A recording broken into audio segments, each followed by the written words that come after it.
Almost 7 years ago, a 59-year-old woman was stabbed to death in her Pine Valley home. Wilmington detectives are still looking for the person who killed Carol Ann Johnson. Meanwhile, only one of her siblings is still alive, a brother who refuses to give up looking for answers in a murder that remains unsolved.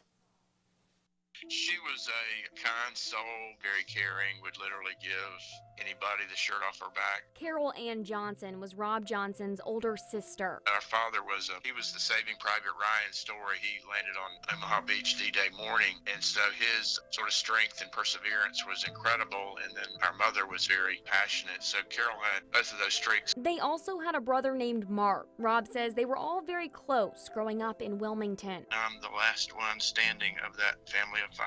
In 2011, Rob says he was at Sunset Beach for the 4th of July when he got an unexpected call from Mark. He was dealing with pancreatic cancer at the time, so I just assumed that he was calling to give me an update on how his treatment was going. But this call was about Carol. He said that the Wilmington Police Department had contacted him and Carol had been murdered in her own house. Corporal Robert Pierce with the Wilmington Police Department says Carol was at her Pine Valley home on July 3rd. Carol's live-in boyfriend left the residence, went to work. Pierce says her boyfriend, Christopher Munn, left at 8 that night. When he returned home at 3 o'clock in the morning on July 4th, he found Miss Johnson deceased on the floor. Pierce says Carol was stabbed multiple times, but there were no signs of a break-in, and the door was unlocked. He felt it was unusual that the door was unlocked and there was a light on the outside. Can you tell me if anything was missing? There was an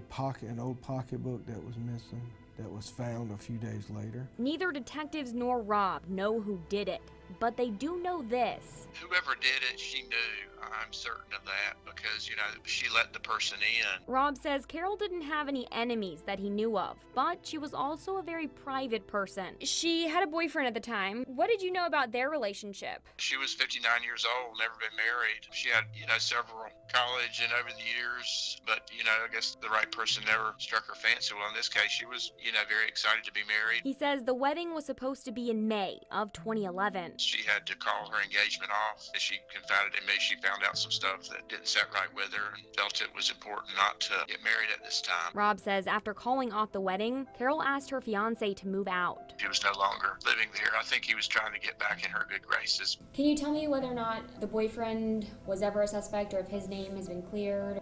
At this time, we're not going to rule anything out. He's definitely, probably one of the ones that was closest to Carol. But I'm not going to say he's a suspect, and I'm not going to say he's been ruled out. In the meantime, detectives are looking for any new information or witnesses. No matter how minor it was, people forget things or people may remember something and not think about it.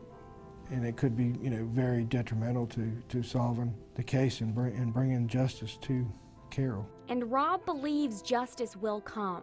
Whoever did this is carrying amazing baggage. And I think at some point that person is going to seek salvation or whatever, or someone that knew that person, knows that person. I try to remain eternally optimistic that justice on this earth will be served. Justice for a vicious murder that remains unsolved. If you saw anything in the Pine Valley area or have any kind of information, please contact the Wilmington Police Department. For this story and more unsolved cases in the Cape Fear, go to wwaytv3.com/unsolved. Such a tragic and sad story. Yes.